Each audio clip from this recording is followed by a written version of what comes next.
श्री विठ्ठल पंढरपुरात कसे आले? कधी असा प्रश्न पडलाय का? विठोबा विटेवर का उभा आहेत?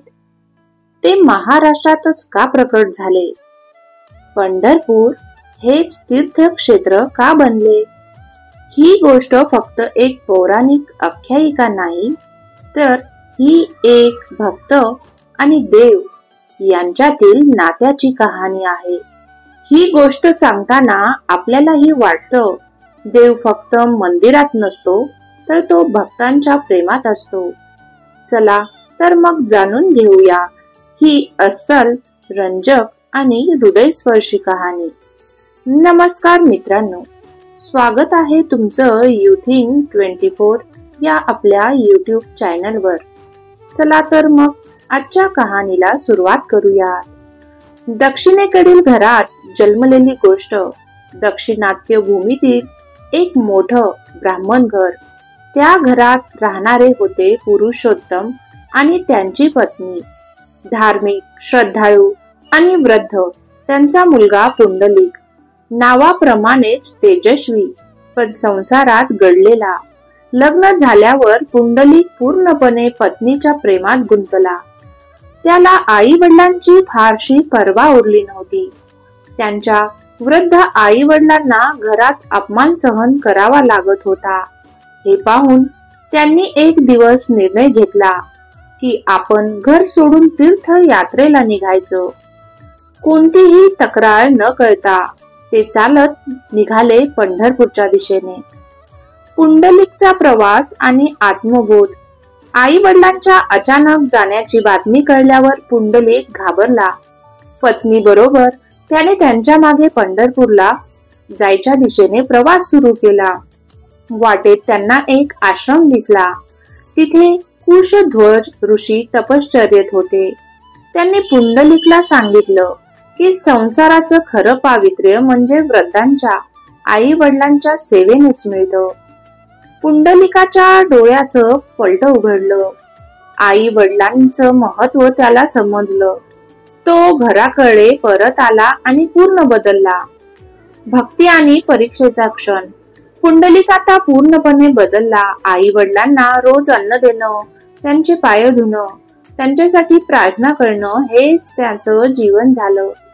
हे पाहून भगवान विष्णू प्रसन्न झाले. त्यांनी स्वतः एक रूप घेतलं आणि पुंडलिकाच्या दारात आले. त्या क्षणी पुंडलिक आपल्या आई वडिलांच्या पायांना तेल लावत होता. आवाज आला, पुंडलिक, मी विष्णू आहे, मला दर्शन देशील का? पुंडलिक उठायला गेला नाही. त्याने एक वीट उचलली आणि दरवाजाजवळ ठेवली आणि म्हणाला, देवा, मी सेवा सोडू शकत नाही, कृपया या विटेवरच उभा राहा. देव विटेवर उभा राहिला. विष्णूंनी ते मान्य केलं. ते त्या विटेवर उभे राहिले. तेव्हापासून त्यांचं रूप विठोबा म्हणून ओळखलं जाऊ लागलं. वीट म्हणजे वीट, बा म्हणजे बाबा. आई वडिलांची सेवा पूर्ण करून पुंडलिक बाहेर आला. समोर देव उभा, शांत, करुण आणि हात कमरेवर. त्यांच्या डोळ्यात ओल होती. पुंडलिकाची नम्र प्रार्थना, देवा, तू माझ्या घरात आला आहेस, हे माझं भाग्य, पण कृपया सर्व भक्तांसाठी इथेच राहा. तेव्हा विठोबा म्हणाले, पुंडलिक, तुझ्या भक्तीमुळे मी इथेच राहील. प्रत्येक आषाढीला, प्रत्येक वारीला मी या विटेवर उभाच असेल. पंढरपूरचं नाव आणि स्थापत्य, त्या ठिकाणाला पुंडलिकपूर असं नाव दिलं गेलं.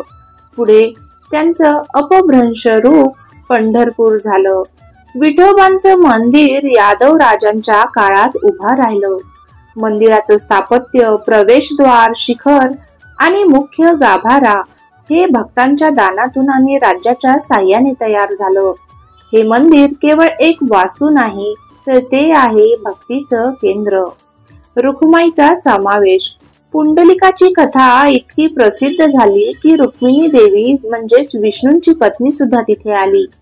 तिच्यासाठी वेगळं मंदिर बांधण्यात आलं. विठोबा रुक्माई ही जोड आजही महाराष्ट्राच्या हृदयात आहे. अनेक ठिकाणी असे म्हणतात की विठोबा स्वतः रुक्मिणीला शोधत या ठिकाणी आले होते. तिची ओढ, तिचं प्रेम आणि तिचं समर्पण हे भक्तांना शिकवण देतात. संत आणि अभंग परंपरा.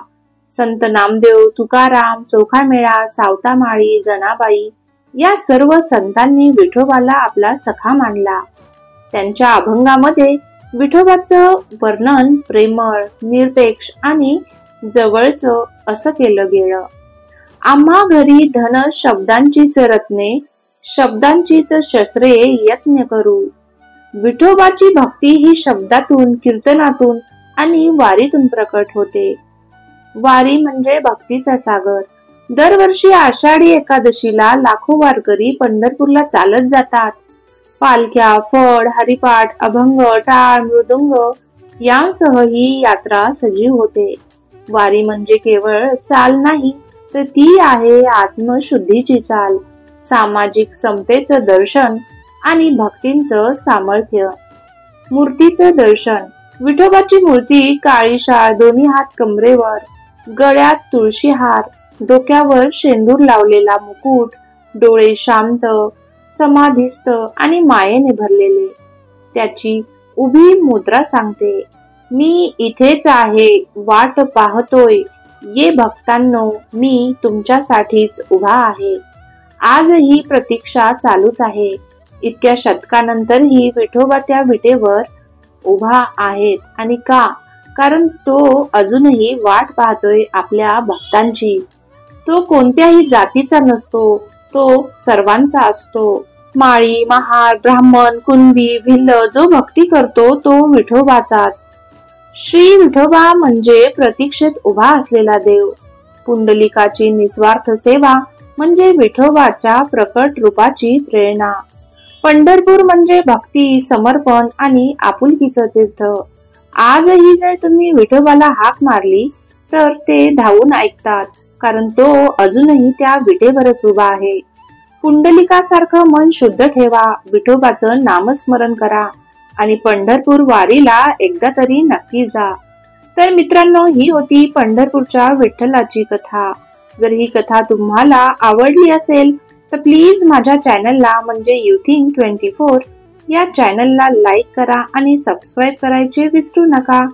आणि कमेंट मध्ये जय हरी विठ्ठल, जय जय विठोबा रखुमाई हे लिहायला विसरू नका. धन्यवाद.